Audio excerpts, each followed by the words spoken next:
Boa noite a todos, é com muita alegria que estamos aqui para mais um Evangelho Online do Centro Espírita Esperança e Fé. Eu sou a Tânia, né? Nós estamos aqui em Franca, hoje uma noite mais fria, outono, inverno, né? Mas que nós estamos com os nossos corações aquecidos, com o amor de Jesus, com os conhecimentos da nossa querida doutrina espírita. Então, que nós tenhamos um evangelho de muita paz, de muita luz. Seja bem-vindo, bem-vindos a todos. Hoje é dia 11 de maio. E como é de costume, nós sempre temos uma leitura inicial. Keila, querida, tudo bem, Keila?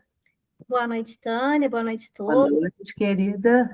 Então, vamos lá, né? A leitura de hoje é a lição 144, né? O que temos com Cristo? Ah, que temos contigo, Jesus Nazareno? Vieste destruir-nos? Bem sei quem és, o Santo de Deus. Marcos, capítulo 1, versículo 24. Então, Emmanuel vem nos dizer que grande erro supor que o Divino Mestre houvesse terminado o serviço ativo no Calvário.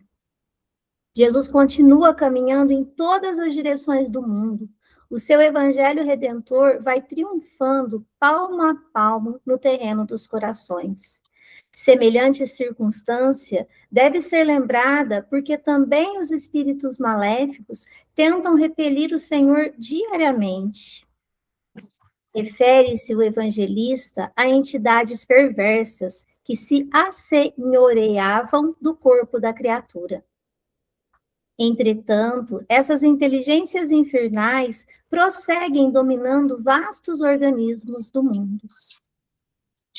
Na edificação da política, erguida para manter os princípios da ordem divina, surgem sobre os nomes de discórdia e tirania. No comércio, formado para estabelecer a fraternidade, aparecem com os apelidos de ambição e egoísmo. Nas religiões e nas ciências, organizações sagradas do progresso universal acodem pelas denominações de orgulho, vaidade, dogmatismo, intolerância sectária. Não somente o corpo da criatura humana padece a obsessão de espíritos perversos. Os agrupamentos e instituições dos homens sofrem muito mais. E quando Jesus se aproxima, através do Evangelho, pessoas e organizações indagam com pressa. O que temos com Cristo? O que temos a ver com a vida espiritual?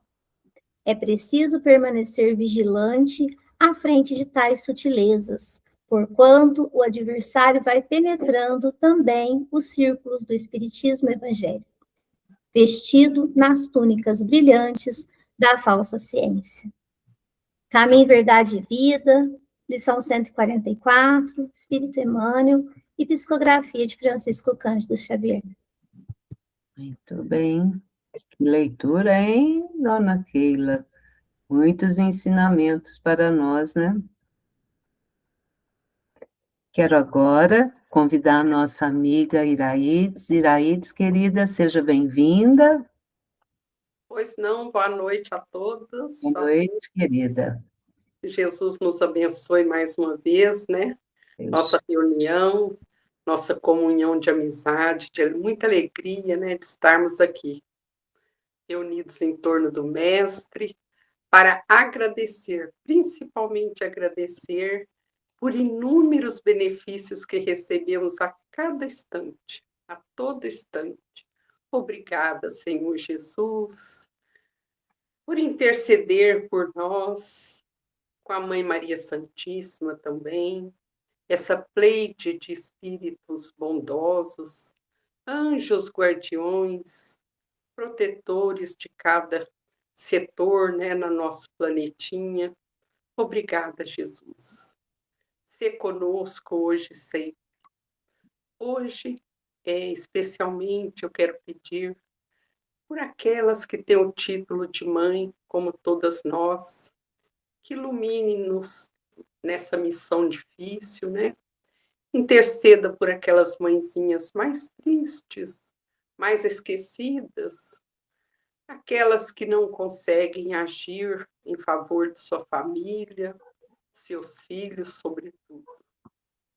Senhor Jesus, Mãe Maria Santíssima, olhai por aquelas mães tristes que viram seus filhos partirem para o mundo, perdido em seus vícios, aqueles que estão trancafiados em manicômios, em presídios, aqueles ainda em más companhias, aqueles que trazem a violência na mão.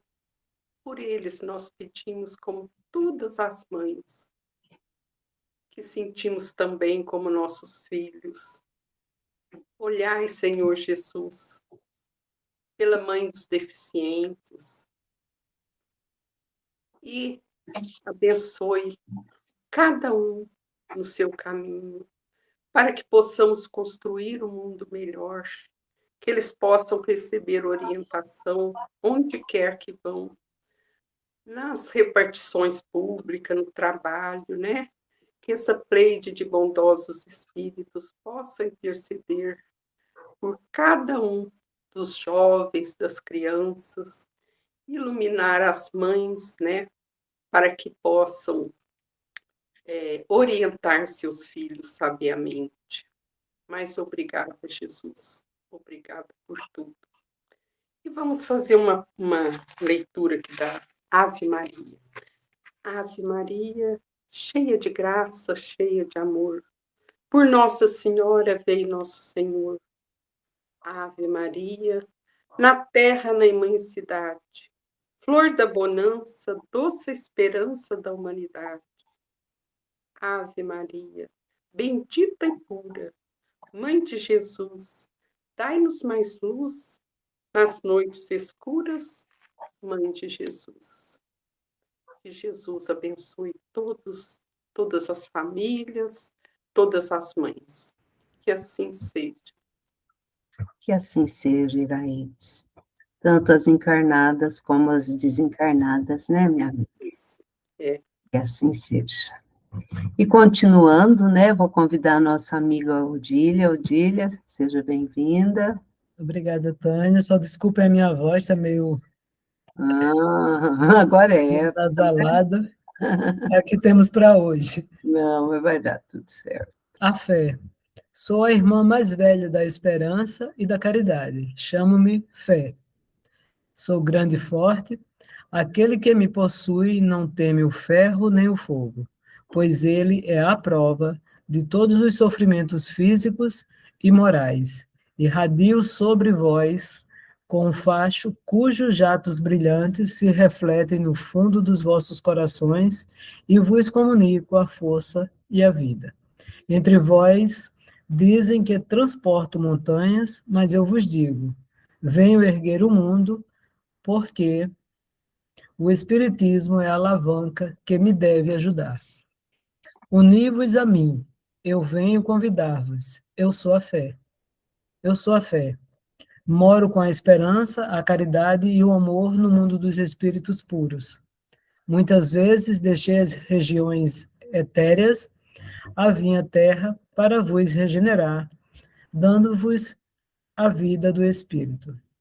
Mas, fora os mártires dos primeiros tempos do cristianismo e alguns fervorosos sacrifícios, de tempos em tempos, o progresso da ciência, das letras, da indústria e da liberdade, não encontrei entre os homens senão a indiferença e a frieza, e tristemente retomei o meu voo para o céu.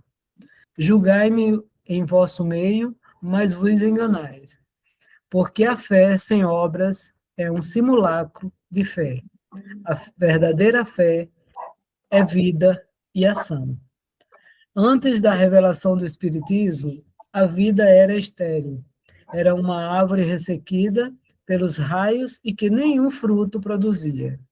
Reconhece-me por meus atos, eu ilumino as inteligências, aqueço e fortaleço os corações, afasto para bem longe as influências enganadoras e vos conduzo para Deus pela perfeição do espírito e do coração. Vinde colocar-vos sobre minha bandeira. Eu sou poderosa e forte. Eu sou a fé. Sou a fé e o meu reino começa entre os homens. Reino pacífico que os tornará felizes no presente e na eternidade. A aurora do meu aparecimento entre vós é pura e serena. Sou sol, seu sol será resplandente e seu acaso virá docentemente embalar a humanidade nos braços de eternas felicidades. Espiritismo, derrama sobre os homens o teu batismo regenerador. Eu lhes faço um apelo supremo. Eu sou a fé. Georges, bispo de Perigueuas. Acho que é assim que lê. Allan Kardec, Revista Espírita, Jornal dos Estudos Psicológicos, 1862, fevereiro. Ensinos e dissertações espíritas. A fé. Muito obrigada, Otília. Gente, para quem não conhece a Revista Espírita, é lá que a gente acha essas preciosidades, né? Para complementar, né, fazer a abertura da nossa exposição da noite, né? Vou convidar esse jovem. Eu gosto tanto de jovens, porque a gente vê que a doutrina espírita vai continuar aí pela frente, firme e forte, é um trabalhador na doutrina, na mediunidade ali, né, no centro da Dona Nina, lá na Liga Espírita do Oeste, aí na evangelização, né, Edinho? Seja bem-vindo, meu amigo. Que Muito Jesus obrigado, Tânia. te proteja. Amém. Eu agradeço muito o convite, né, mais uma vez, pela oportunidade de aqui estar novamente. Queria dizer uma boa noite a todos mais uma vez, né, e rogar a Jesus que nos ampare neste momento, que nos ilumine, que possamos aqui estar abertos a fim de compreender a sua mensagem, a mensagem trazida pelos Espíritos, desdobrando os ensinamentos do nosso Senhor, e que possamos, então, a partir daí, compreender um pouco mais acerca dos mecanismos da vida, acerca das leis divinas que regem as nossas vidas, entendendo também as potências da nossa alma, entendendo aquilo que nós somos capazes de fazer e que muitas vezes nós desconhecemos, não temos o conhecimento ainda da nossa força interior, daquilo que está dentro de cada um de nós. Então, a importância do estudo se dá aí, onde chega-nos a luz do conhecimento, e a partir daí nos ajuda a nós compreendermos a vida e, sobretudo, o amor de Deus para conosco, que muitas vezes nós não compreendemos, que nós duvidamos, que nós nos achamos esquecidos e que nós temos dificuldade, sim, em compreender. Coube-nos, portanto, na noite de hoje, encerrar o capítulo de número 19 de O Evangelho segundo o Espiritismo. A fé transporta montanhas. Então, nós vamos comentar aqui, trazer uma reflexão acerca do item de número 12, intitulado A Fé Humana e a Fé Divina. Trata-se de uma mensagem mediúnica trazida pelo Espírito Protetor, ditada na cidade de Paris, no ano de 1863. E já o título já nos traz uma certa reflexão. Fé divina, fé humana. Né?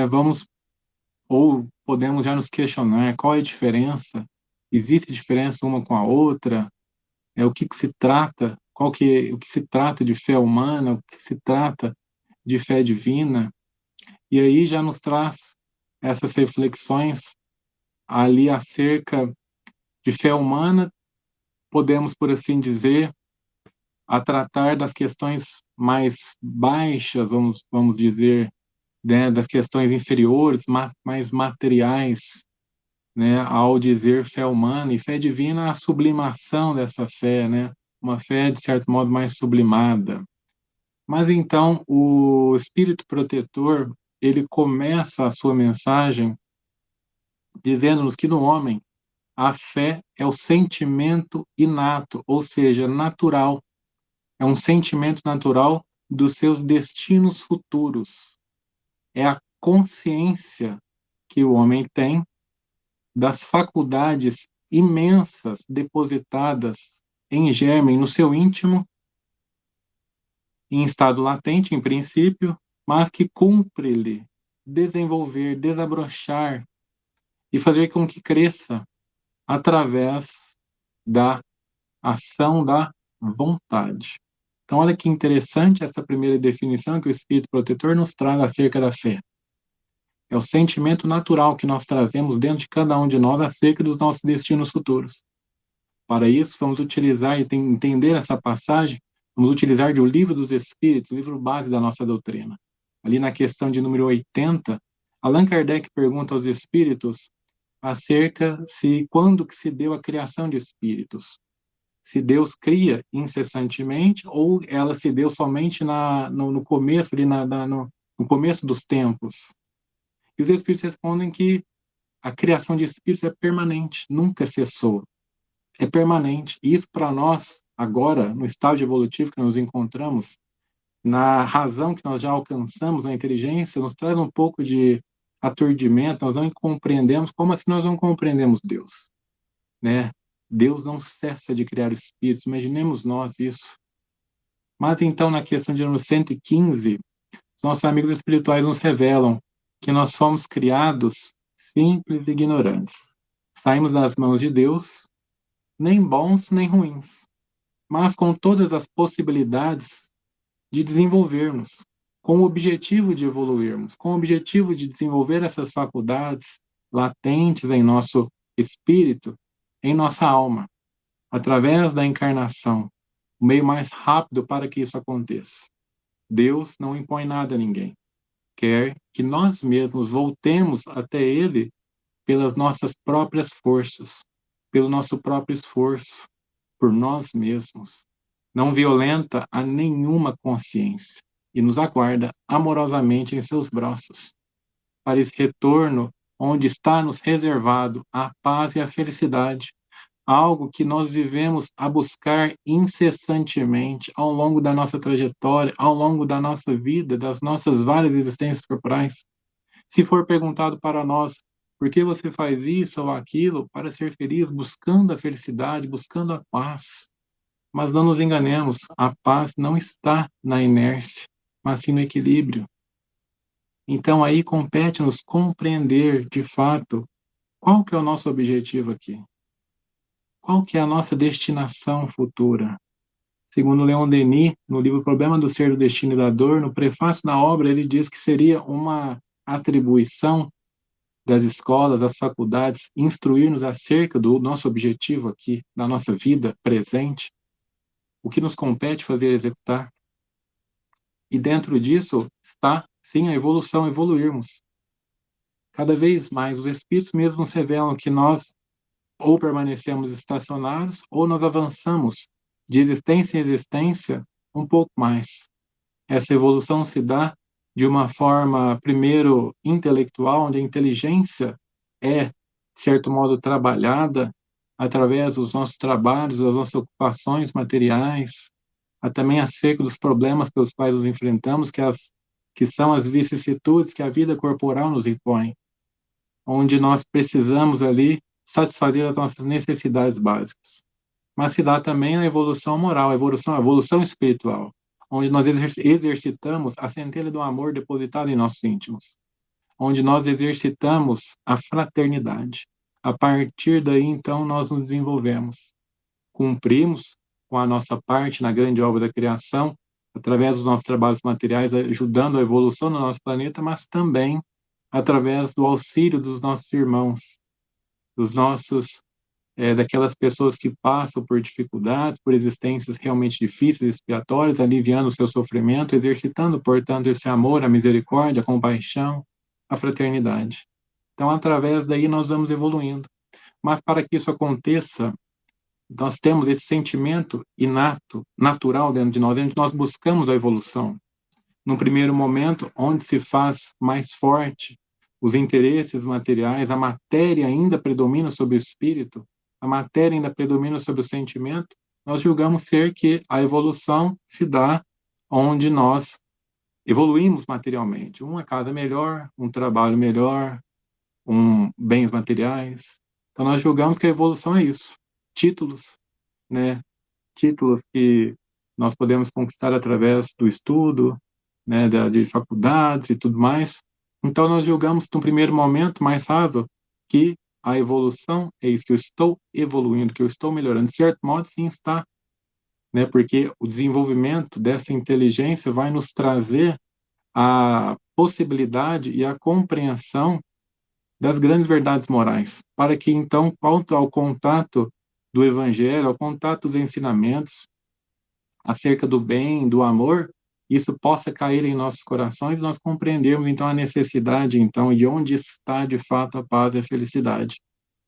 Então, esse sentimento que nós temos natural de evoluir das nossas destinações, de querer a paz e a felicidade, já nos diz muito a respeito acerca do nosso objetivo, do objetivo da nossa encarnação e daquilo que está destinado a nós.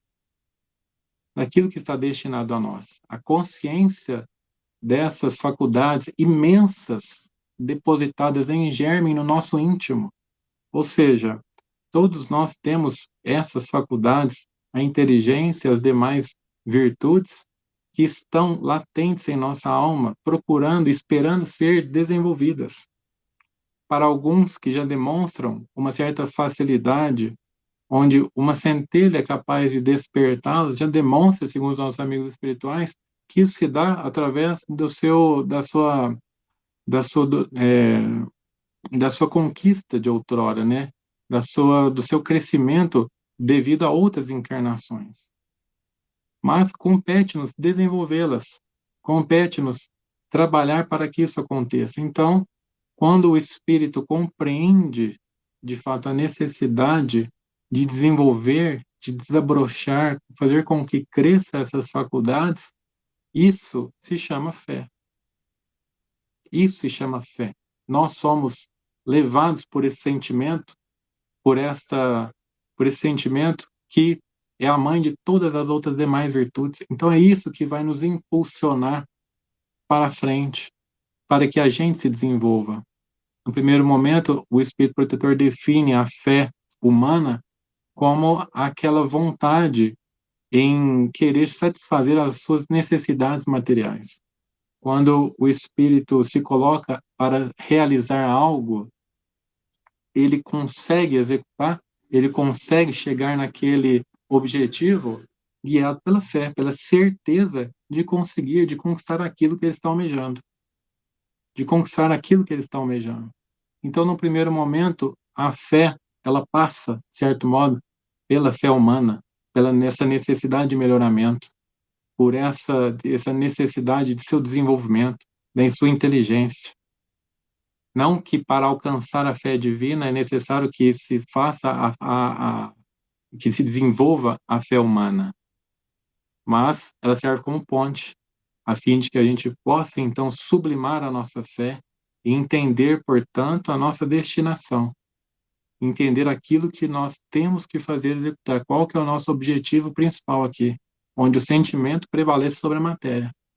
Uma vez que os espíritos amigos nos revelam que uma característica da nossa inferioridade é justamente os interesses pessoais. E a sublimidade da virtude está justamente no quê? Na caridade desinteressada. Então é necessário vencer o quê? Num primeiro momento, esses interesses, essa vontade, satisfazer as necessidades materiais, mas vencer esse sentimento da recompensa, sublimando, portanto, a fé para a fé divina, para a fé divina. Então, o espírito, no primeiro momento, ele tem essa necessidade, Deus, na sua misericórdia infinita, coloca o atrativo do prazer na manipulação dos bens materiais, a fim de que se faça prazeroso esse processo. Olha o tanto que Deus é bom para nós, né? Na manipulação dos bens materiais, ali enfrentando as dificuldades que a vida nos impõe no primeiro momento, ali na questão da alimentação, na questão da fome, na questão do conforto, na questão da busca pela vestimenta. Deus coloca o atrativo do prazer ali para que a gente possa, então, cumprir com a nossa parte, com o nosso objetivo, nos desenvolvermos, e a partir daí, então, na busca por essa satisfação, na busca pelo conforto, nasceram as paixões, onde se dá o acréscimo, que é o excesso da vontade, a paixão, E por esse caminho, muitas vezes nós nos perdemos. Nós nos perdemos, ficamos estacionados nessa trajetória aí, nas paixões, na satisfação das nossas paixões. Nós, muitas vezes, muitas encarnações, corremos ao encontro dessas paixões, mas não deixamos de evoluir. Porque a partir da busca da satisfação delas, nós então vamos avançando nas questões intelectuais. E a partir do sofrimento de que ela decorre, da satisfação dessas paixões, nós podemos então compreender, mesmo que esse mal chegue num nível altíssimo, mas então nós percebemos que o remédio está justamente em nos voltarmos para o bem. Nós nos voltarmos para o bem. E aí então onde podemos dizer que a nossa fé dá aquela virada de chave e então alcançamos a fé divina, ou a busca por essa fé divina, o desenvolvimento dessas virtudes, o desenvolvimento da certeza da assistência de Deus. Me recordo de uma mensagem muito interessante de Joana de Ângeles, no livro Lampadário Espírita, capítulo de número 3, intitulado Considerando a Fé, onde Joana de Ângeles nos revela que a fé é uma necessidade espiritual de que nenhum espírito humano pode prescindir. Olha a importância da fé. Nós, muitas vezes, vivemos a nossa vida com esse vazio dentro de nós, onde nada preenche. Nós julgamos que através da satisfação das nossas vontades materiais, da paz que se traduz na inércia do mundo, uma vida sem problemas, uma vida na tranquilidade estará. Portanto, esse preencher o nosso íntimo, a busca pela aquisição e pela somatória de bens materiais, de recursos amoedados, isenção de problemas que estará a nossa felicidade, a nossa paz. Mas nós vemos que esse vazio continua a nos atormentar, de certo modo. E é justamente a falta de Deus, a falta de fé, a falta de fraternidade, de caridade, só isso que preenche, que vai preencher esse vazio. A certeza da assistência de Deus, a certeza de que a nossa existência, ela é muito maior, que o objetivo da nossa existência é muito maior, é muito mais sublime do que nós podemos imaginar. Muito mais sublime. Os Espíritos não querem somente que a gente viva, que a gente alcance as conquistas, que nós nos destaquemos, de certo modo, no mundo físico, muito mais, eles querem que a gente evolua. Eles querem que a gente vença essa influência material, que a gente se eleve ao mesmo nível que eles, ou até mesmo mais, que a gente busque o bem incessantemente. Então, Joana de Ângeles nos diz que, do mesmo modo que o corpo físico necessita do pão e do ar para a nossa manutenção, para a manutenção do nosso patrimônio celular, a fé é algo que revigora as nossas energias, tonifica a nossa organização física e psíquica. Quando nós demonstramos essa certeza da assistência de Deus, essa certeza do que nós temos que cumprir e evoluir aqui, do nosso desenvolvimento, do desenvolvimento dessas potências da alma a partir da prática do bem e da caridade. Esse é o grande objetivo nosso no cumprimento integral das nossas atividades. Quanto bem que nós podemos fazer e quanta fé nós podemos demonstrar a partir de nós cumprirmos com os nossos deveres e as nossas obrigações de forma integral, desejando e exalando o bem do nosso próximo, fazendo os nossos e cumprindo os nossos deveres da melhor forma possível, doando-nos ao máximo. Quanto bem nós podemos fazer dessa forma, mesmo que num primeiro momento nós compreendamos ou achemos que aquilo vai nos trazer, não tem sentido nenhum, ou que aquilo vai nos trazer prejuízo, porque a prática do bem incessante, num primeiro momento, aos olhos do mundo, parece-nos que vai nos trazer prejuízo. Onde já se viu, vou deixar de sair, de ficar em casa, de descansar para ir estudar a doutrina espírita, para ir fazer sopa e entregar para os outros, que muitas vezes nem reconhece. Vou deixar de ir para casa, descansar, para ir auxiliar procurar saber se alguém está passando por alguma dificuldade ou não, fazer o bem, fazer o bem. Então, no primeiro momento, no presente, quando nós falamos em fazer o bem, em praticar o bem, nós não encontramos vantagem nenhuma. Nós não encontramos vantagem nenhuma. Então, para aquele que entende e demonstra o desejo de perseverar no bem, é necessário que demonstre uma fé vigorosa. É necessário que demonstre essa fé divina. É necessário que entenda e compreenda que pode sim, e que pode desenvolver. Um exemplo muito belo que nós encontramos no Evangelho é a evolução dos próprios discípulos de Jesus, como nós vemos em Simão Pedro, né? No primeiro momento, ali naquela passagem que ele está caminhando sobre as águas com o Mestre, ele, ao vislumbrar o Mestre vindo em sua direção, caminhando sobre as águas, ele fica maravilhado com aquilo.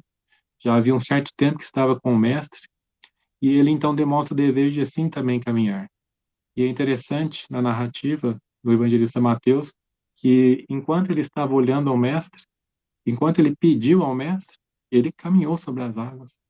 Ou seja, quando ele tinha certeza do auxílio do Mestre, ele fez um milagre, ele caminhou sobre as águas.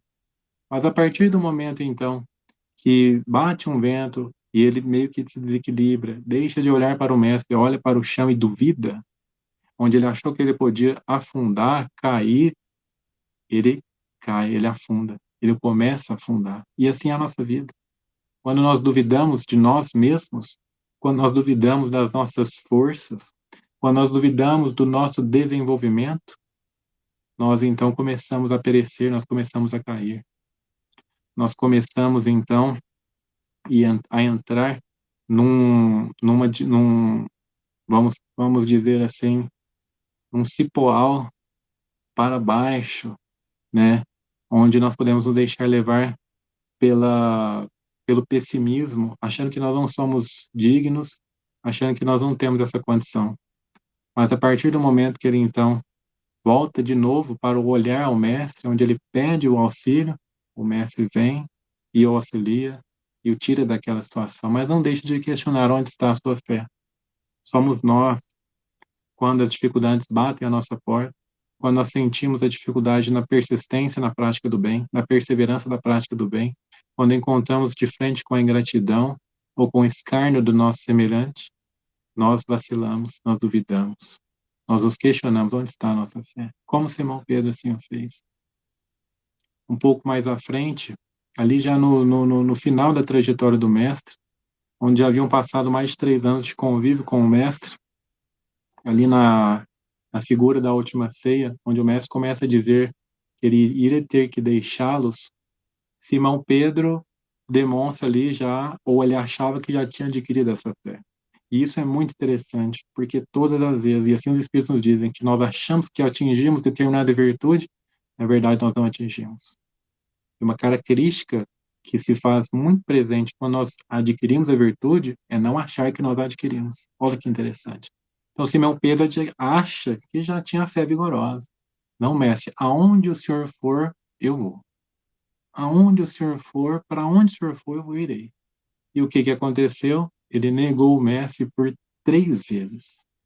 3 vezes, não foi nenhuma, foram 3. 3 vezes. Mas aí nós vemos que, a partir daquela queda, aquilo, muitas vezes, foi aquilo que deu força para Simão Pedro. A partir da ressurreição do Mestre, quando ele reaparece, Simão Pedro, então, e os demais discípulos, foi o momento onde se concretizou, onde eles tiveram a certeza de tudo aquilo que o Mestre havia ensinado a eles. A certeza ali da imortalidade da alma. A certeza do alcançar o reino de Deus, o reino dos céus, para que continuassem perseverando no bem. Então, passa pela compreensão, a aquisição da fé, passa pela fé raciocinada que Allan Kardec nos traz. A compreensão do porquê nós estamos fazendo aquilo, do porquê que nós temos que fazer isso.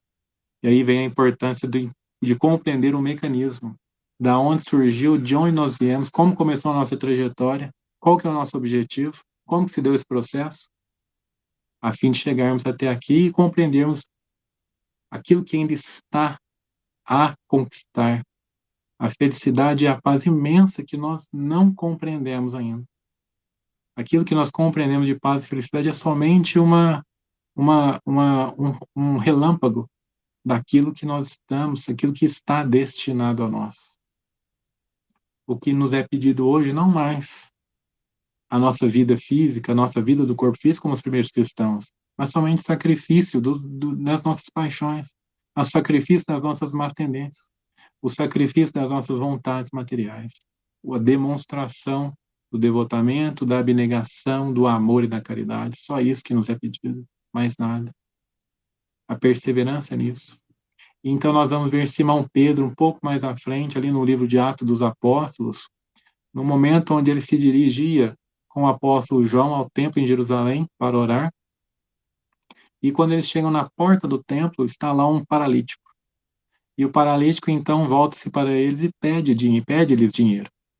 Simão Pedro toma a frente de João, altamente inspirado, e então responde ao paralítico: não tenho ouro nem prata, mas o que tenho te dou. Levanta-te e anda, em nome do nosso Senhor Jesus Cristo.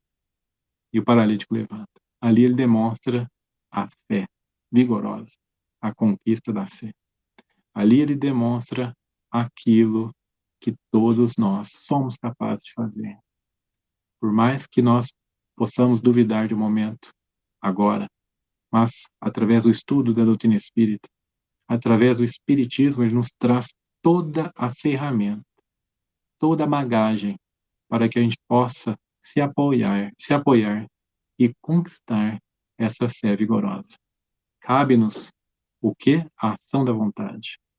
Somente através da vontade firme, perseverante, é que a gente vai conquistar, que a gente vai conseguir essa vontade.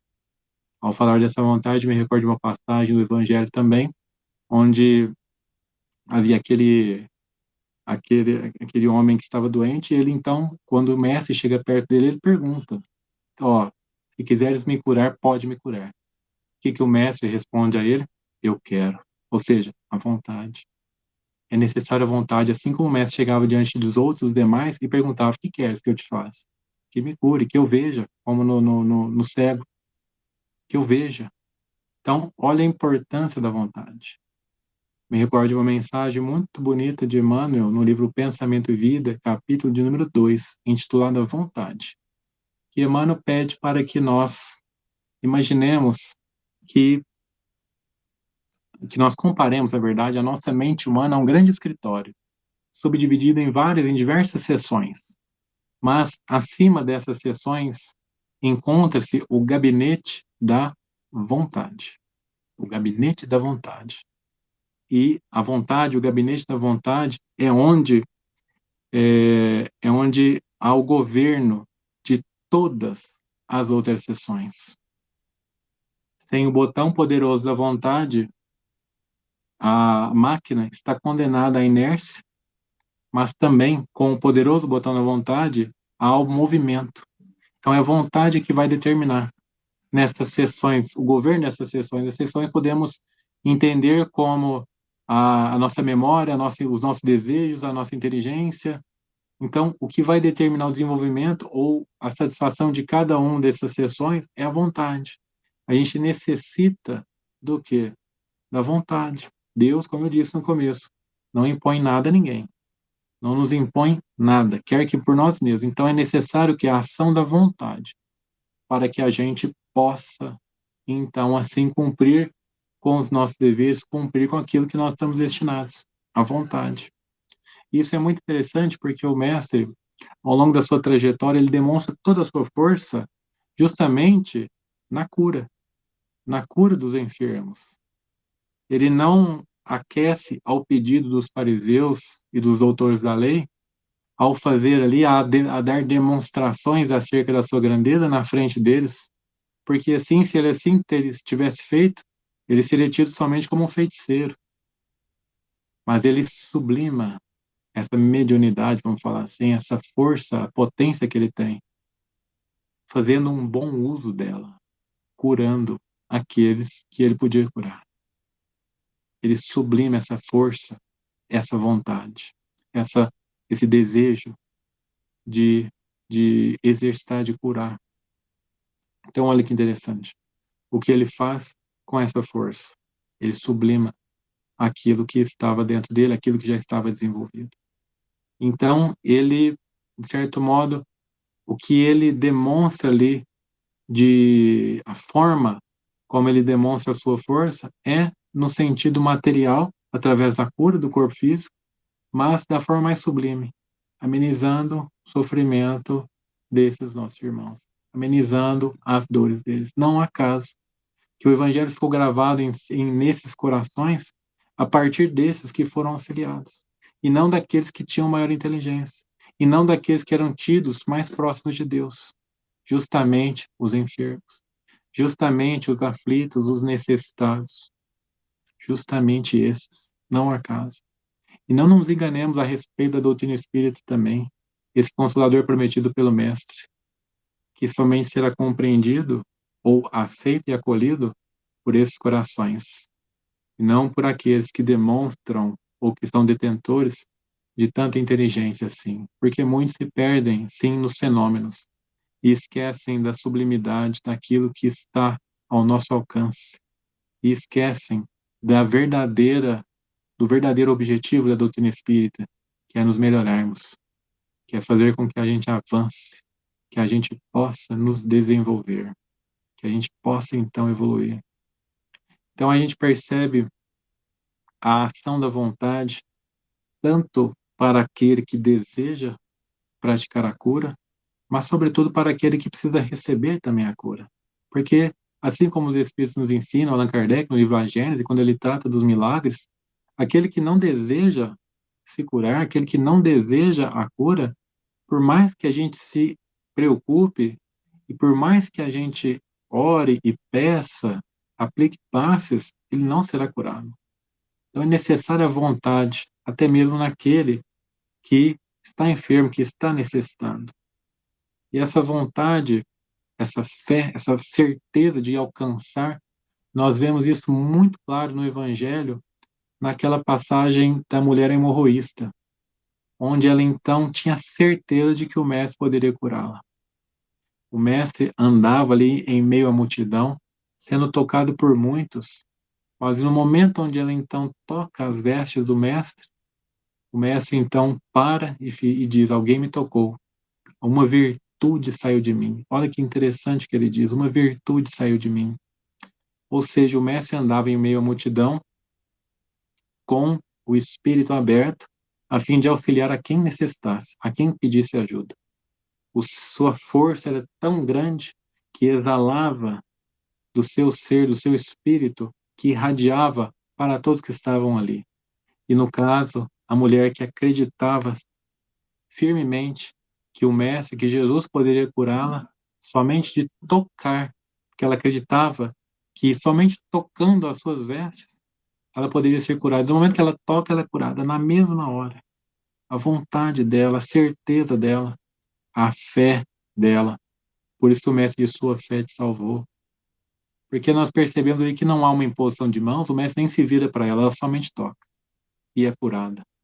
Ou seja, a vontade dela, a certeza de que ela poderia ser curada pelo mestre, serviu como de certo modo, aspirou toda aquela irradiação de desejo de cura, de bem-estar de todos aqueles que estavam ao redor do mestre. Ele exalava aquilo. Então não houve essa necessidade, devido à força que o mestre tinha. Nossos amigos espirituais nos revelam que o mestre captava a força, o ectoplasma, para obter as curas do próprio nosso Senhor, de Deus, nosso Pai. Deus é quem auxiliava, é quem fornecia essa força. Ele tem tamanha a comunhão de nosso mestre com Deus, nosso Pai. Era dele. Nossos amigos espirituais, Allan Kardec, no livro A Gênese, nos diz que pode ser feito e considerado esse magnetismo através da própria pessoa, ou através, servindo de médium, né, dos espíritos para a pessoa que é curada, ou até mesmo da ação do espírito direto para a pessoa que necessita da cura. Então, através desse magnetismo, nós vemos ali a força ou a demonstração de fé, a forma mais sublime. Essa é a demonstração maior que o Evangelho nos traz acerca da fé divina, que a fé humana serve, de certo modo, de ponte para que a gente possa alcançar, então, essa fé divina. Tem uma mensagem muito interessante de Emmanuel também, no livro O Consolador, questão de número 354, quando ele pergunta, quando ele é questionado o que era ter fé. E os nossos amigos espirituais, Emmanuel, na verdade, responde que o seguinte: ter fé é guardar no coração a luminosa certeza em Deus. Certeza essa que ultrapassa o âmbito da crença religiosa e faz o coração repousar numa energia constante de realização divina da personalidade.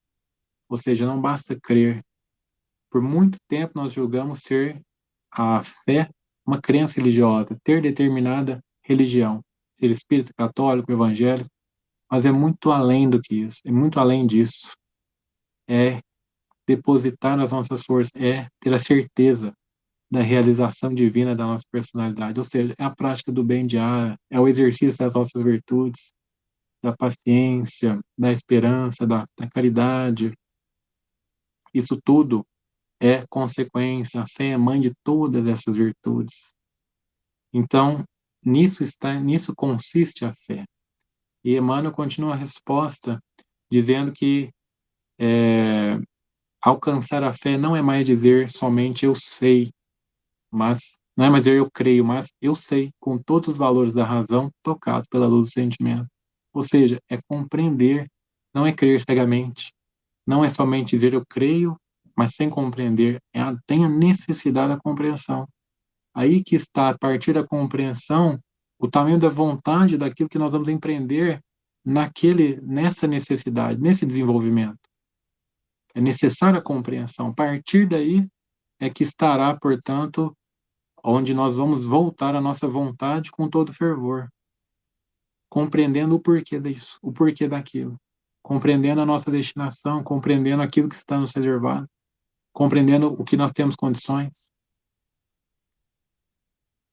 É necessário a compreensão, é necessário a razão, é necessário a fé raciocinada. E Emmanuel continua dizendo que essa fé não pode estagnar em circunstância alguma.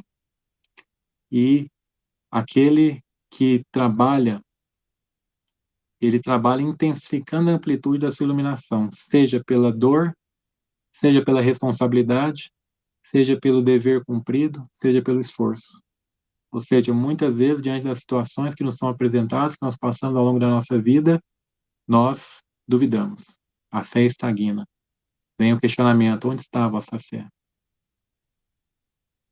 Mas aquele que detém a vontade firme no seu desenvolvimento, das faculdades imensas depositadas em nosso germe, esse sentimento natural, esse então, mesmo diante da dor, mesmo diante das responsabilidades que a vida nos impõe, dos nossos atos, mesmo diante dos deveres que nos compete executar, os deveres que se traduzem à vontade de Deus, do nosso esforço, a gente aumenta a fé. A gente aumenta. Porque a gente dá a demonstração firme da assistência de Deus, a gente não esmorece, a gente não desanima, a gente continua. A gente continua. E a gente vai precisar de muitos obstáculos, de muitas dificuldades, a fim que isso possa, de fato, enraizar em nosso coração. Através que a gente possa demonstrar serenidade, que a gente possa se dominar, se educar diante dessas dores, diante das dificuldades, diante dos obstáculos. Somente quando nós dermos essas demonstrações, vencer serenamente, com autodomínio, com educação, nós estaremos demonstrando, portanto, a fé, essa fé viva, essa fé divina. Emmanuel, então, continua a resposta, dizendo que a fé é a certeza da assistência de Deus, se traduz, na certeza da assistência de Deus, que sabe enfrentar todas as lutas e problemas com a luz divina do coração. E que traduz também a humildade redentora, que edifica no íntimo do espírito a disposição sincera do discípulo com relação ao faça-se no escravo a vontade do Senhor. Isso para nós é muito difícil, muitas das vezes, compreender a vontade de Deus em nossa vida. As coisas não saem como a gente quer, muitas vezes, ou a maioria das vezes. e a gente se revolta, e a gente não compreende, a gente não aceita, a gente se volta contra Deus. Então, uma demonstração de fé é essa humildade redentora, de poder compreender, de aceitar a vontade de Deus em nossa vida, de aceitar muitas vezes que aquela dificuldade vai nos trazer a força e o aperfeiçoamento que nós necessitamos. Saibamos, portanto, ou aprendamos, como nos dirá Leon Denis, aprender a sofrer. Aprender a sofrer.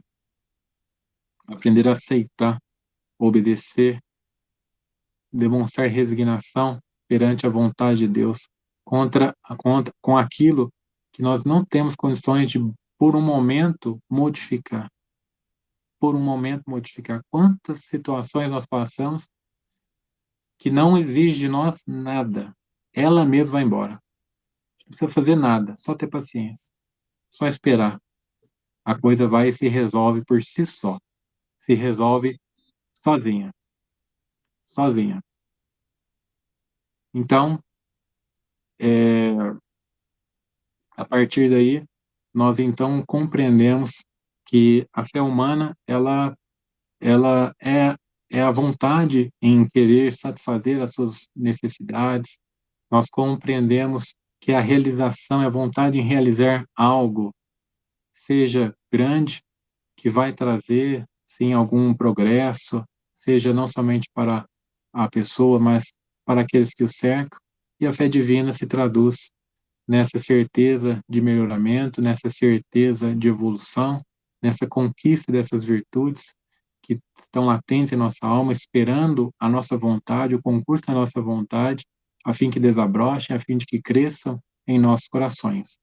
Para encerrar, me encerro com uma outra mensagem do nosso benfeitor Emmanuel, no livro Vinha de Luz, capítulo de número 40, intitulado A Fé, que ele nos diz que a fé não é algo dado a nenhum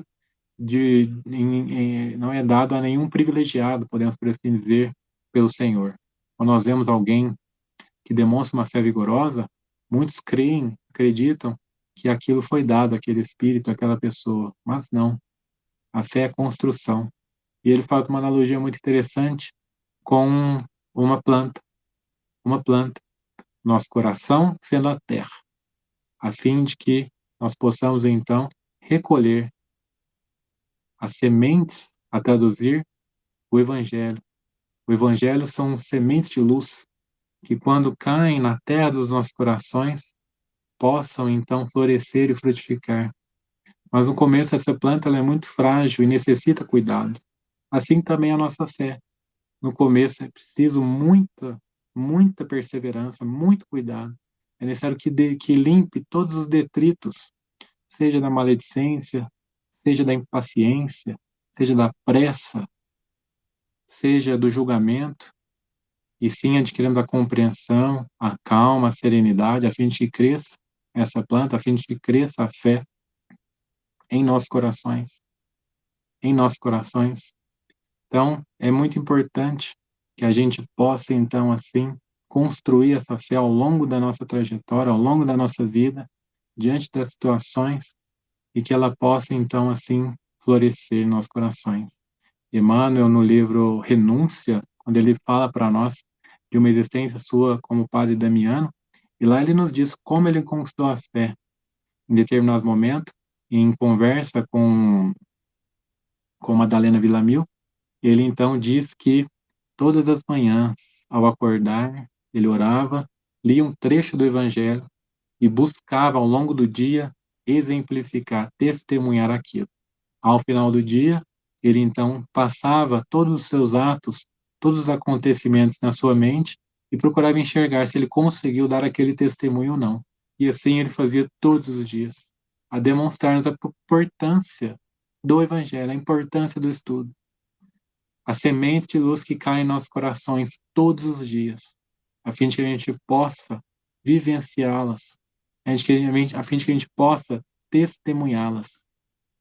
Não acaso, nós vemos aí a universalidade do pensamento dos Espíritos. Quando nós vemos ali o amai-vos e instruí-vos, a necessidade da instrução. Quando o Mestre diz, vinde a mim, todos os que estão aflitos e sobrecarregados, que eu vos aliviarei. Tomai sobre vós o meu jugo e aprendei comigo. Tomai sobre vós o meu jugo. Amem. Aprendei comigo, instruí-vos. Nós vemos que os Espíritos falam a mesma língua, a mesma coisa, só mudam a forma de falar e que a gente possa, então, compreender. Então, fica aqui o meu agradecimento mais uma vez ao participar aqui dessa reunião e que Jesus abençoe a todos, que fortaleça a fé de todos, a esperança, a caridade, na certeza de que somente a prática do bem, a perseverança no bem vai nos trazer essa fé vigorosa e a condição de nós fazermos aquilo que o Mestre fez, ou até mesmo mais, como ele mesmo nos disse. Que Jesus abençoe a todos. Que assim seja, Edinho. Gratidão infinita, meu amigo. Você fez uma linda reflexão sobre a fé. Nos trouxe aqui, né, vários conhecimentos.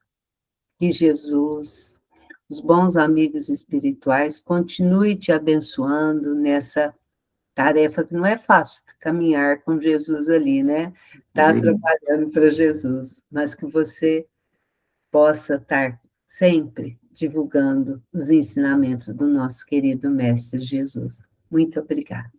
Gratidão infinita, meu amigo. E pode esperar, hein? O telefone toca de novo. Pode chamar. Então, tá bom. Fica conosco que nós vamos fazer agora o nosso encerramento, né? Vamos agradecendo aos amigos, vamos para nossa sensibilização final. Quem colocou a sua aguinha aí, quem não colocou, mentalize um copinho de água, para que nesse momento nós possamos ligar a espiritualidade amiga, agradecendo por mais essa oportunidade, amiga, que Jesus, a equipe do senhor José Marques Garcia, a equipe dos nossos bons amigos, né, os amigos familiares, adentre o lar de cada um que estão aqui conosco, os que nos assistirão posteriormente, que possam receber toda essa luz, toda essa paz, todo esse amor, que as suas águas possam ser fluidificadas, Senhor, e que todos esses fluidos benéficos recaiam sobre nós. Gratidão infinita. Muito obrigada, meu Deus. Seu Adalto?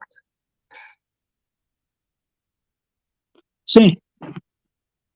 Pai nosso que estais no céu, na luz dos sóis infinitos, Pai de todos os aflitos deste mundo de escarcéu. Santificado, Senhor, seja seu nome sublime, que em todo o universo exprime ternura, concórdia e amor.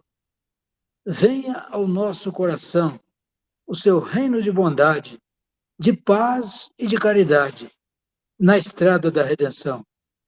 Cumpra-se o seu mandamento, que não vacila e nem erra, no céu como em toda a terra, de luta e de sofrimento. Evita-nos todo o mal, dá-nos o pão no caminho, feito da luz do carinho, do pão espiritual.